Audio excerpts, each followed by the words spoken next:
आपको बता दिया जाता है कि ये वीडियो सोशल डिस्टेंसिंग को ध्यान में रखते हुए अलग-अलग जगह पर शूट किया गया है।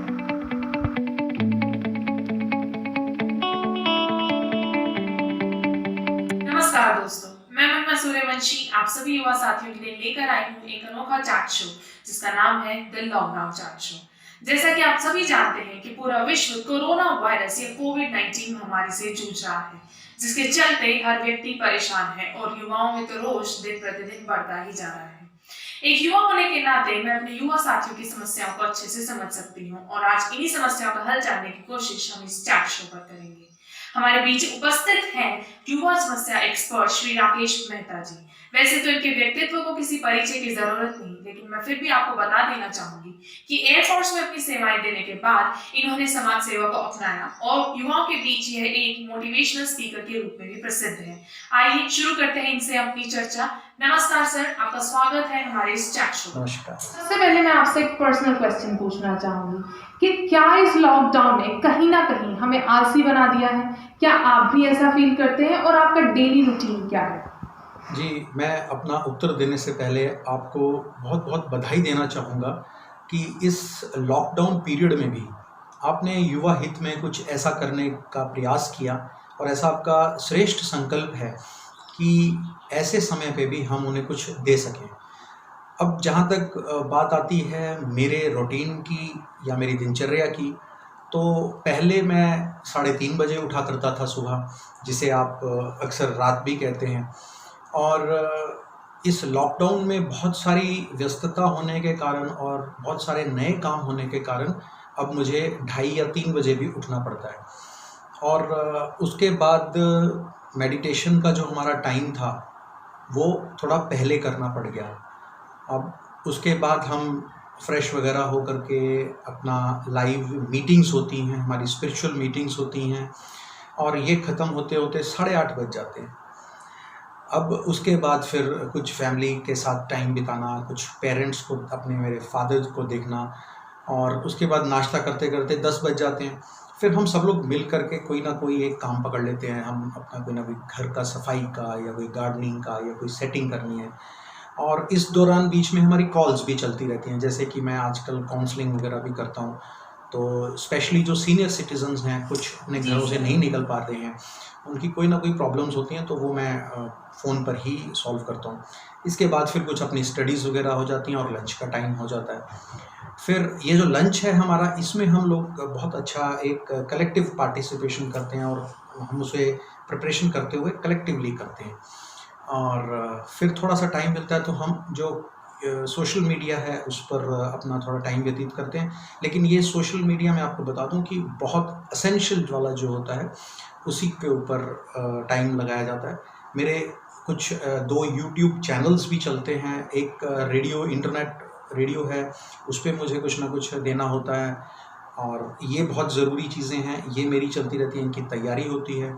फिर शाम को थोड़ा-सा योगा, एक्सरसाइज़, गेम्स के माध्यम से हम अपना 1 डेढ़ घंटा उसमें लगाते हैं और उसके बाद फिर हमारा शाम का जो रूटीन मेडिटेशन है, जो हमारा ध्यान साधना का समय होता है, वो ज़रूरी है, क्योंकि मेडिटेशन ऐसे टाइम में मन को संतुलित करने के लिए बहुत अनिवार्य है।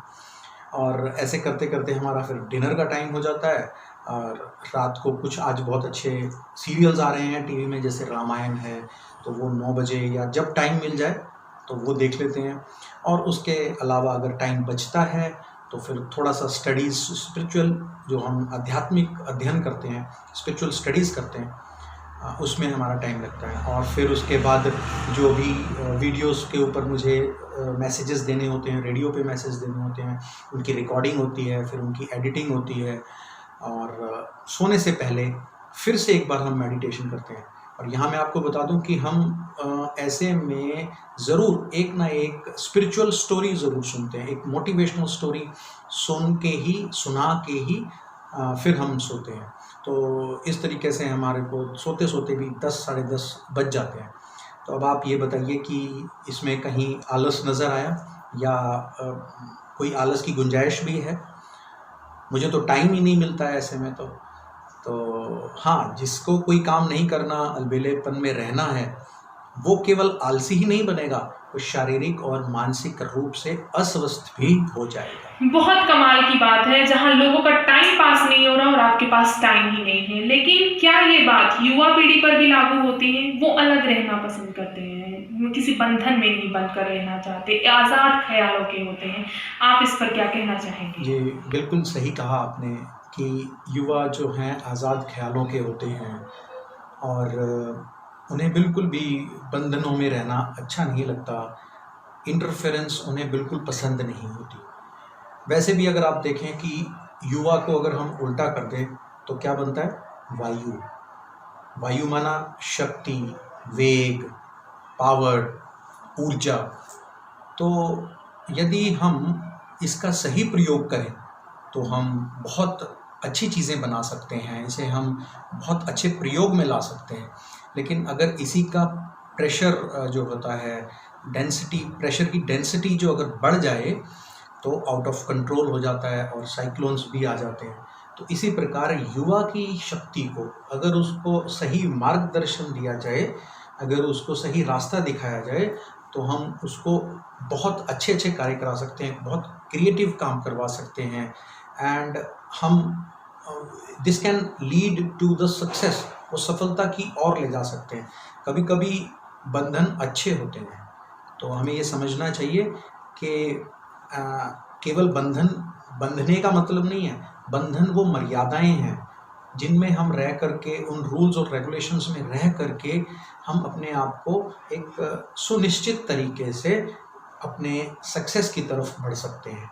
अब आप ही देखिए, आपका ये जो चैट शो आपने बनाया है, एक बंधन के अंदर ही तो बनाया आपने भी, तो मैं इसके लिए भी आपको बधाई देता हूँ और ये एग्ज़ाम्पल है आप सबके लिए। जी बिल्कुल, ये 100% सही है। लेकिन इस आलस से और अकेलेपन के साथ-साथ युवाओं में तनाव भी बढ़ता जा रहा है। इसके लिए आप क्या सलाह देना चाहेंगे? जी, आइए पहले स्ट्रेस को समझ लेते हैं कि स्ट्रेस क्या है। स्ट्रेस है फोर्स अपॉन एरिया, जो हम साइंस में भी इस्तेमाल करते हैं। फोर्स क्या है? फोर्स प्रेशर है और एरिया क्या है? कैपेसिटी। यहाँ पे प्रेशर जो है वो है घर में रहना, ये आज हमारे ऊपर प्रेशर है, युवाओं पे खास तौर पे प्रेशर है। और जो एरिया है वो है हमारी कैपेसिटी, यानी हम घर पे कितनी देर रह सकते हैं, यानी हमारे घर में रहने की आदत कितनी है। अब जो ज़्यादा होगा उसका प्रभाव भी ज़्यादा होगा, तो क्यों ना कारण को ही हम समाप्त कर दें।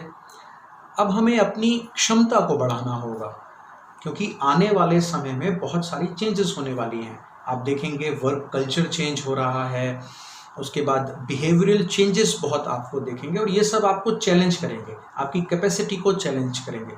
इसके लिए आपको हमेशा तैयार रहना बहुत ज़रूरी है और ये बहुत इम्पॉर्टेंट है कि आप अपने थॉट पैटर्न को अभी चेंज करें।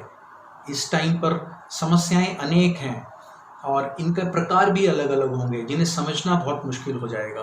तो इन्हें टैकल करने के लिए आपको मेडिटेशन की बहुत ज़्यादा ज़रूरत है, जो कि आपको इंटरनली स्ट्रांग बनाती है। फिजिकली स्ट्रांग होना बात अलग है, लेकिन इंटरनली मीन्स मेंटली आपको बहुत स्ट्रांग होना है। तो मेडिटेशन इसमें बहुत अच्छा काम करता है और ये बेस्ट है आपको आपके थॉट पैटर्न को कंट्रोल करने में, और जो भी परिस्थितियां हैं, जो चैलेंजेस हैं लाइफ को, उनको एक्सेप्ट करने में बहुत मदद करता है। ये तो हम कभी सोच ही नहीं सकते थे कि तनाव होने के कारण को ही खत्म किया जा सकता है और हम इससे मुक्ति पा सकते हैं। लेकिन युवाओं में जो नेगेटिविटी है उसका क्या सलूशन हो सकता है? जी देखिए, नेगेटिविटी एक दिन में डेवलप नहीं होती। It is an effect of various collective reasons. अगर आप ये सोचें कि किसी ने कुछ कहा और आज ही हम उसके प्रति नेगेटिव हो गए, नहीं, ऐसा नहीं होता। जिस तरीके से हमारी पॉजिटिविटी एक दिन में नहीं आती, हमारी अच्छी आदतें हमें एक दिन में नहीं आती, वैसे ही नेगेटिविटी भी हमें समझना होगा कि over a period of time आती है। लेकिन जब नेगेटिविटी आती है तो हमारा जो आंतरिक बल है वो धीरे धीरे क्षीण होने लगता है and sometimes you lose your confidence also, और हम अपना बिल्कुल आत्मविश्वास खो बैठते हैं। तो इसके लिए आवश्यक होता है कि आप चेक करें और सिलेक्ट करें। अब चेकिंग और सिलेक्टिंग बहुत ज़रूरी है, लेकिन क्या चेक करना है, क्या सिलेक्ट करना है?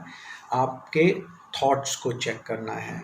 आपकी, जैसे आप खाने के लिए अच्छी डाइट लेते हैं अपनी सेहत अच्छी करने के लिए, तो उसी प्रकार आपके मन की डाइट क्या है, आपने उस पर ध्यान देना है। आपने खाने के लिए तो अच्छी-अच्छी चीज़ें खा ली, लेकिन जो मन है, जो आपको संचालित कर रहा है, उसके लिए आपने क्या डाइट लेनी है, यानी आपको वैसे ही अच्छे थॉट्स लेने हैं। अच्छे थॉट्स मीन्स पॉजिटिव थॉट्स। तो watching, listening, reading and even thinking, ये सब करने से पहले जस्ट फिल्टर योर थॉट्स। तो चूज़ करना है मुझे क्या लेना है, मुझे क्या रिजेक्ट करना है। तो ध्यान रहे कि कई बार सही दिखने वाली चीज़ भी गलत होती है। जैसे आजकल आप देख रहे होंगे कि कोरोना से रिलेटेड जो भी न्यूज़ है वो शुरू होती है, ठीक है, आप कुछ नंबर्स जानना चाहते हैं, लेकिन वो शुरू कहाँ से होती है और कहाँ से कहाँ पहुँच जाती है। तो नेगेटिविटी दूर करने के लिए अच्छा जो रूटीन है, वो बहुत फ़ायदेमंद होता है। आप सारा दिन अपना समय कहाँ व्यतीत करते हैं, किसके साथ व्यतीत करते हैं, ये आपकी पर्सनैलिटी के ऊपर बहुत ज़्यादा इम्पैक्ट डालता है और डायरेक्टली इफ़ेक्ट जी करता है। बिल्कुल सही। पर ये रूटीन जो आपने हमारे साथ शेयर किया है, हमें समझाया है, इसे मैनेज कैसे किया जाए? आई मीन टाइम मैनेजमेंट के अगर कुछ टिप्स मिल जाते तो बहुत अच्छा होगा। जी, टाइम मैनेजमेंट वैसे तो बहुत इम्पॉर्टेंट टॉपिक है, हम सब के लिए इम्पॉर्टेंट है, यूथ के लिए तो बहुत ज़्यादा इम्पॉर्टेंट है। कुछ समय पहले तक आपने ध्यान दिया होगा कि ये अक्सर कहा जाता था कि हमारे पास तो मरने के लिए भी टाइम नहीं है, लेकिन आज ऐसा नहीं कहते। आज कहते हैं कि टाइम पास नहीं हो रहा। तो उस टाइम को इफ़ेक्टिवली यूटिलाइज़ करना ही टाइम मैनेजमेंट है। तो अब हमें टाइम को मैनेज करने के लिए 2 इम्पॉर्टेंट बातें शॉर्टकट में समझनी होगी, वैसे तो बहुत बड़ा टॉपिक है, कि हमें चीज़ों को कैटेगराइज़ करना है कि हमारे जीवन में चीज़ें उनकी प्रायोरिटी क्या है? क्या वो अर्जेंट हैं, इम्पॉर्टेंट हैं, अर्जेंट एंड इम्पॉर्टेंट हैं, या ना ही अर्जेंट है, ना ही इम्पॉर्टेंट है? इसे एक उदाहरण के तौर पे देखते हैं। पहली कैटेगरी जो हम अगर इसको क्वाड्रेंट में बाँटें, तो फर्स्ट क्वाड्रेंट में आता है अर्जेंट एंड इम्पॉर्टेंट। इसका एक बड़ा साधारण सा उदाहरण है कि आपके गेट पे बेल बजती है, तो वो अर्जेंट है, आपको तुरंत जाके देखना है, और इम्पॉर्टेंट भी है, देखना ज़रूरी है कि कौन आया है, कोई भी हो सकता है। इसी तरीके से नेक्स्ट क्वाड्रेंट में आता है कि अर्जेंट है बट इम्पॉर्टेंट नहीं है। लाइक आपकी कुछ ईमेल्स हो सकती हैं, आपके कुछ नोटिफिकेशंस हो सकते हैं। वो जब भी नोटिफिकेशन आता है, कोई ना कोई ट्यून बजती है या आपको पता चलता है उसके बारे में, तो आप उसको जब तक देख नहीं लेते, वो उस टाइम पर उसका देखना अर्जेंसी है, लेकिन वो इम्पॉर्टेंट है या नहीं है, वो देखने के बाद ही पता चलता है। थर्ड क्वाड्रेंट में हम लाते हैं कि इम्पॉर्टेंट बट नॉट अर्जेंट। इस कैटेगरी में हम देख सकते हैं यूथ है, यूथ कैरियर बनाना चाहता है, स्टूडेंट्स हैं, उनकी पढ़ाई बहुत ज़रूरी है, तो वो इम्पॉर्टेंट तो है बट अर्जेंट नहीं है, यानी एग्ज़ाम है, एग्ज़ाम होगा बट आज तो नहीं है, तो अर्जेंट नहीं है। हाँ, उन्हें कैरियर बनाना है, मान लो किसी को डॉक्टर बनना है, इंजीनियर बनना है, तो वो उनका कैरियर एस्पेक्ट्स हैं, इम्पॉर्टेंट हैं बट अर्जेंट नहीं होते। और लास्ट क्वाड्रेंट में हमने रखा हुआ है not urgent and not important, तो इसे हम वेस्ट की कैटेगरी में डालते हैं, जिसे मैं कहता हूँ कि जैसे सबसे बढ़िया एग्जांपल है बॉलीवुड की गॉसिप्स, जो कि न्यूज़ होती हैं, फलाने का अफेयर फलाने के साथ चल रहा है, कौन किसको डेट कर रहा है, तो ये सब चीज़ें हमारे किसी मतलब की नहीं है, इससे हम कुछ यूज़फुल गेन नहीं कर सकते। So very important, you have to categorise your things, your जी, एक्टिविटीज़। ये सब मैं भी अपने जीवन में अपनाने की पूरी तरह से कोशिश करूँगी। सर, अब उन साथियों के लिए आप क्या कहना चाहेंगे जिन्होंने अपना लक्ष्य निर्धारित नहीं किया है या जिन्होंने कर लिया है, वो इससे भटक गए हैं, एकाग्रता से दूर हो गए हैं? आप उन्हें क्या सलाह देना चाहेंगे? देखिए, लक्ष्य ना तय करना बिल्कुल ऐसा है जैसे बिना डेस्टिनेशन के, बिना जाने किसी भी बस या ट्रेन में बैठ जाना। आपको कहाँ जाना है पता नहीं, किस साधन से जाना है पता नहीं, आप गए और बस या ट्रेन जो भी सामने आया आप उसमें बैठ गए। तो अब डिपेंड क्या करेगा, आपको वो बस या जो ट्रेन है वो जहाँ ले जाएगी तो आप वहाँ चले जाएंगे। तो क्या आप अपने जीवन को भी ऐसे ही करना चाहते हैं कि जहाँ आपकी ज़िंदगी आपको ले जाए आप वहाँ चले जाएंगे? ऐसा बिल्कुल नहीं होना चाहिए। आपको अवेयर होना चाहिए कि मुझे अगर दिल्ली जाना है तो मुझे दिल्ली की ही बस या ट्रेन पकड़नी है। हाँ, कभी-कभी गलती हो जाती है, तो जैसे ही आपको उस गलती का एहसास हो, यानी आपको पता चले कि आप भटक गए हैं, अपने करियर में हो या अपनी ज़िंदगी में हो, आप कहीं भटक गए हैं, तो इमीडिएटली अपना पाथ चेंज कर लेना चाहिए। जैसे आप मान लो गलत बस में बैठ गए, तो आप उस बस से उतर सकते हैं, दूसरी बस पकड़ सकते हैं। एक और बात कहूँगा कि it is all about being responsible towards your own life. ये आपकी खुद की ज़िम्मेदारी है, ये आपको समझनी है। और अगर मान लो गलती हो भी गई और बस में बैठ भी गए, आपको अनजाने में कुछ ऐसा हो भी गया, तो बीच-बीच में आपको इंक्वायर करते रहना चाहिए, पूछते रहना चाहिए कि कौन-सा स्टेशन आ गया है। इसी तरीके से अपने करियर में भी आपको किसी न किसी से जो आपको ठीक लगे उससे सलाह लेते रहना चाहिए।